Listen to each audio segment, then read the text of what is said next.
Welcome back to the Fox Den, everyone, a podcast series from West Shore Community College. We are reviewing the 2025 book of the semester, Klara and the Sun, by Kazuo Ishiguro. This episode covers part 5, where we are joined in the Fox Den by co-host and library director, Patti Skinner, director of the Mason County Library, Eric Smith, and Pentwater Public School instructor, Chad Sampson. I'm your co-host and professor of mathematics, Wade James. And now, part 5 of Klara and the Sun.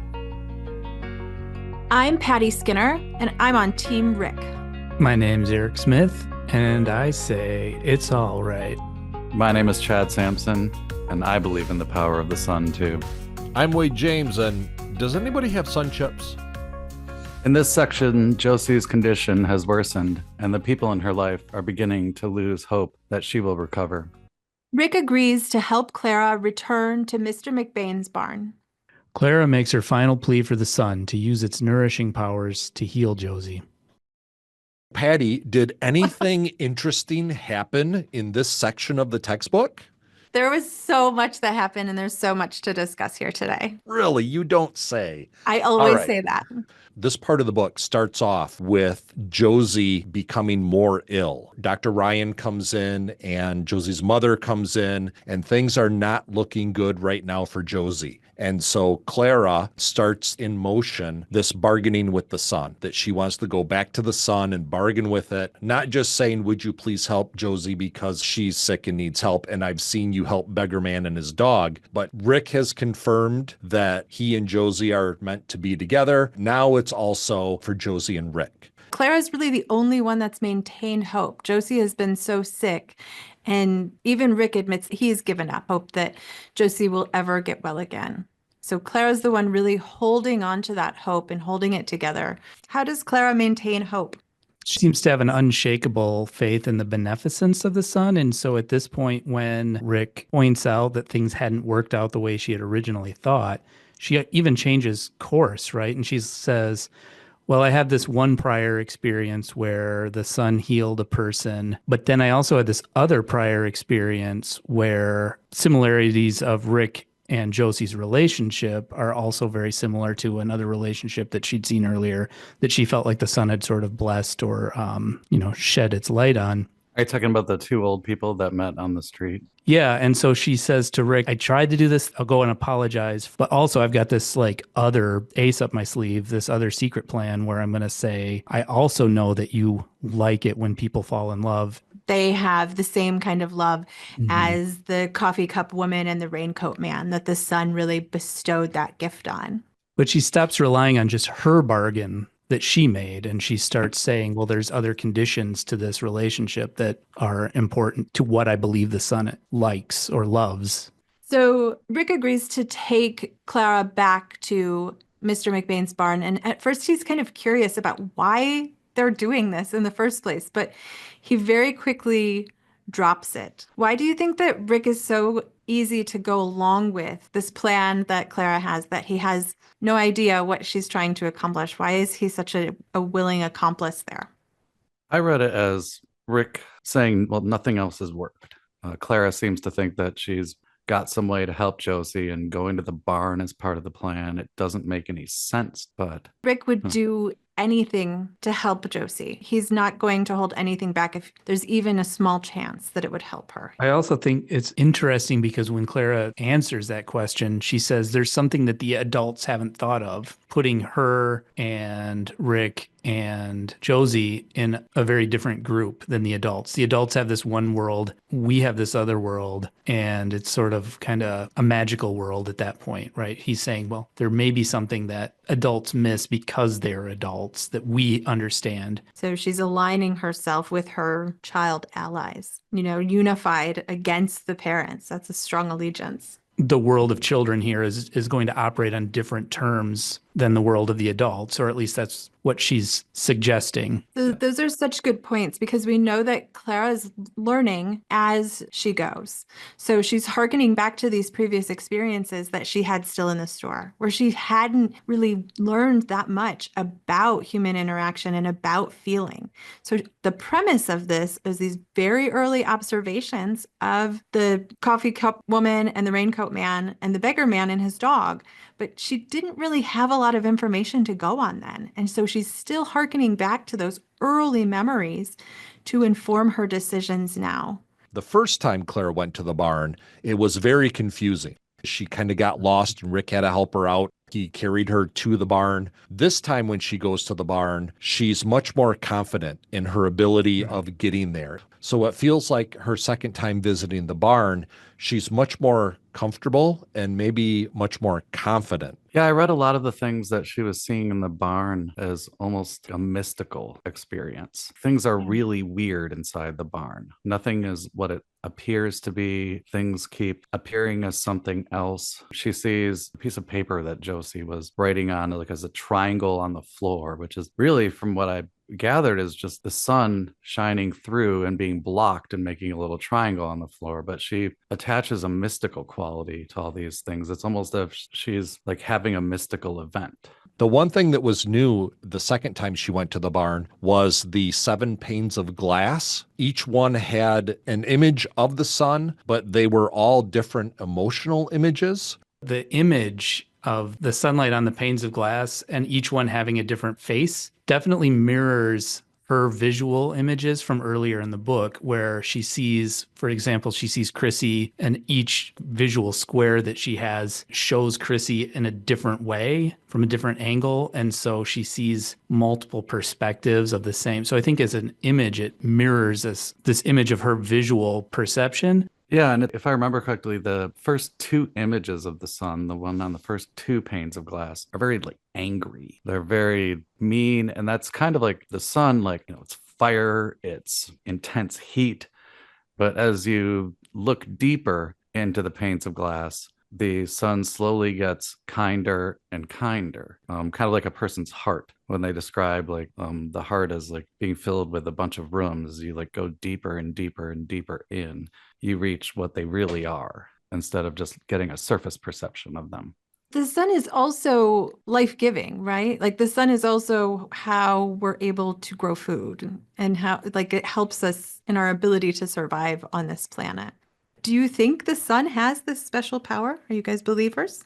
I think so. One thing I definitely noticed is that the first time that Josie goes to the barn, it seems very transactional. I'm going to do this, and then in trade, you're going to do this. I'm going to destroy the Cootings machine, and then you are going to heal Josie. The second time, she seems much more kind of humble, much more like faithful. She has faith that the sun is going to do it. She's not trying to bargain with the sun anymore. She's not trying to make a deal. She's just saying, please, you helped Coffee Cup Woman and Raincoat Man. Please help my friend too, because she has so many people that care about her. So Klara gets done making a request with the sun and leaves the barn to go back to Josie's house. Josie is still sick, and Josie's mom requests that Rick follow her into the kitchen. Klara also goes in, but kind of stands off to the side next to the refrigerator, right next to the other appliances. This scene, it really hit me hard.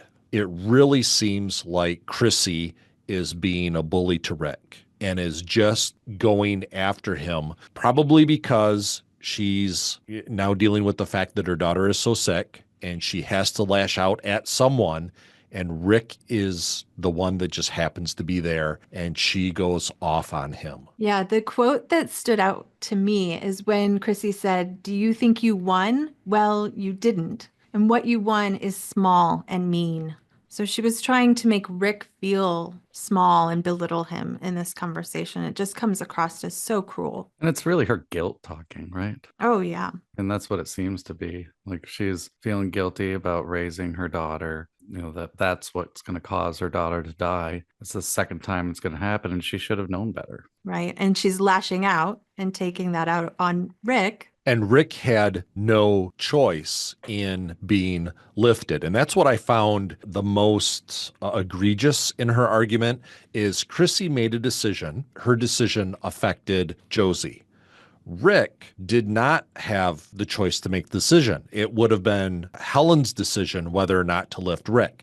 So if Chrissy should be arguing with anyone, it should be Helen, not Rick, who is receiving the benefits from Helen's decision. To have Chrissy, who is the decision maker, going after Rick, who is the receiver of a decision made by someone else, just really made this seem to be a very inappropriate argument. Yeah. Not only that, but also a parent going after someone else's child. Yes, the age and the power dynamic are also making that feel really inappropriate. Rick's response, however, is one of maturity, one of intelligence.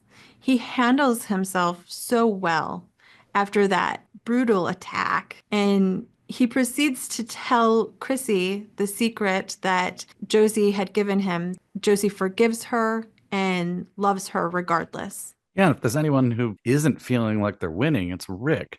His best friend is dying. Right. He's presumably just as sad.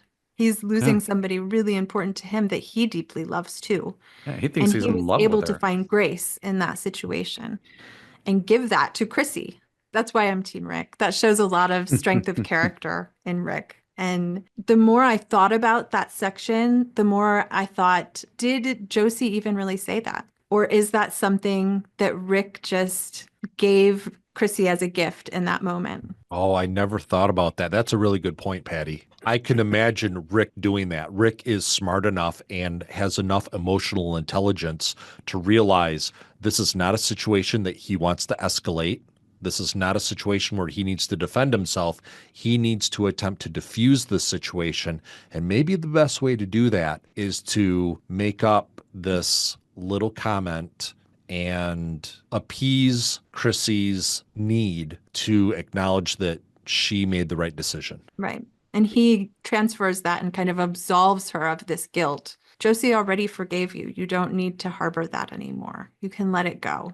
This scene is wild because she's framing herself as having risked big and lost and sort of saying like, you didn't risk anything. And so, you never had anything to gain. That he's diffusing the situation, but he's also reminding her that she didn't have anything to particularly gain from this. It wasn't a heroic act. It seemed almost like a non-decision, like you had to lift your kid. And now Rick is presenting this other side. And he's demonstrating how capable he is and how emotionally intelligent he is, despite not having this advantage. So it's really setting a stark contrast between Chrissy's desire to give her every opportunity and Rick not having those same chances, but having so much strength of character. It's interesting that the society is so technologically advanced and we have these AFs and they're fulfilling all these roles and they're oblongs or they're teachers, and we still can't solve this health problem for Josie. She's still sick despite all of the technology and all of the advancements. We're still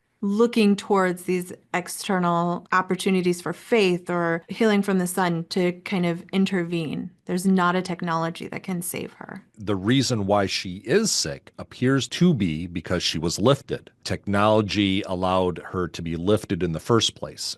You have Rick that was not lifted and appears to be healthy and doing fine, and Josie was lifted, and that seems to be the source of Josie's illness. I think there's a subtext of class that runs throughout, but I think in this case we're seeing that Chrissy isn't the class that she's pretending to be. She's risking having Josie and having her other child lifted in order to kind of try to climb up a class. You see in other places where the other kids from the interaction group come over and they're talking about how Klara is an old model and everyone has the new models. There's places where you can sort of see that Chrissy is trying to punch above her weight class and isn't able to.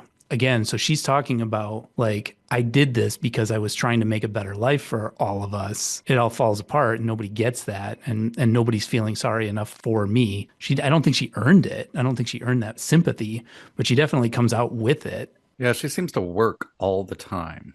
We're drawn into this story because of the uncertainty and because things are vague, and we're left to kind of make our own meaning of it. That's kind of the beauty of having Klara as the narrator, that we're seeing this through her limited scope, and she doesn't fully understand these things. So how could we possibly? Mm-hmm. So Rick and Chrissy are having this argument. Rick seems to have pacified Chrissy enough where it doesn't look like the argument's going to be escalating upward anymore. Klara looks out the window and notices that the clouds are starting to part. It's been dark and stormy all day, and now a beam of sunshine comes through. And Klara interrupts Chrissy and Rick. In this heated moment that they're having, she interrupts them and says, the sun is coming out. This is where Klara starts to activate her plan. The sun is turning it on right now. Let's go. The three of them run up into Josie's room, and the bright sun is coming through the windows. And Melania Housekeeper is cursing at the sun. Yes. And Melania Housekeeper is tempted to shut the blinds. She doesn't want that intruding. That is not the right mood, because it seems like this is coming to an end for Josie. So Klara bursts into the room and wants that nourishing sunlight to shine directly onto Josie. This is one of the only times I can remember where Melania, Rick, and Chrissy, and Klara, and Josie are all in the same room. I can't remember any other instance in the book where they're all in the same room. Even at the party, Chrissy's not in the same room with the rest of them. She's up with the adults. So they all needed to be there to witness the sun's power. And Klara is the only one that has an explanation for what's going on. And I think Rick now begins to put the pieces together. He starts to understand this is why Klara wanted to go to the barn. There's something going on with the sun. And Melania Housekeeper is trying to draw the shades. Yeah. Is there any symbolism there? Is there anything going on? What do you guys think about Melania Housekeeper trying to close the shades on the sun? I just thought she was in such a dark mood that she wanted to stay in that rainy, overcast, like that was her mood, and she wanted that to be reflected. When Josie wakes up, she says, hey, what's with the sun? Like the sun wakes her up. Yeah. If Klara wasn't there, Melania would have been right. But we're in Clara's universe, the sun is going to cure her, whereas in Melania's like sort of adult world, the sun is going to wake her up and prevent her from getting her restorative sleep.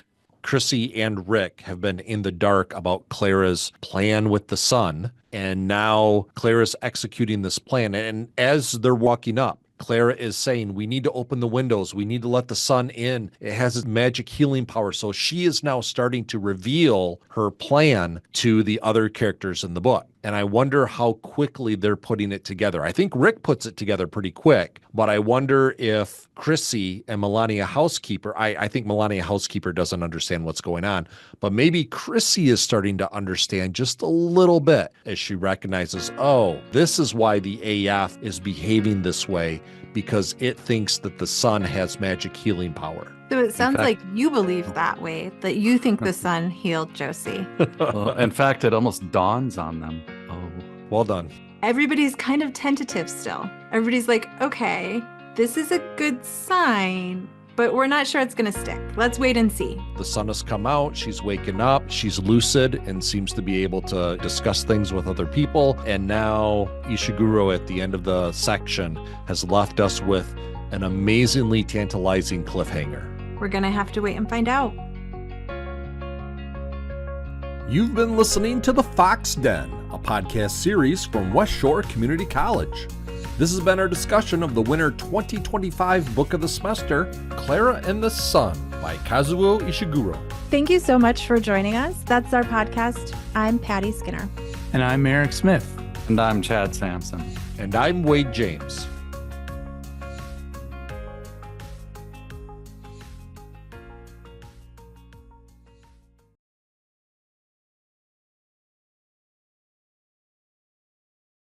I don't even know what that song is. Do do do do. Do we feel like we've talked about Coffee Cup Lady and Raincoat Man sufficiently?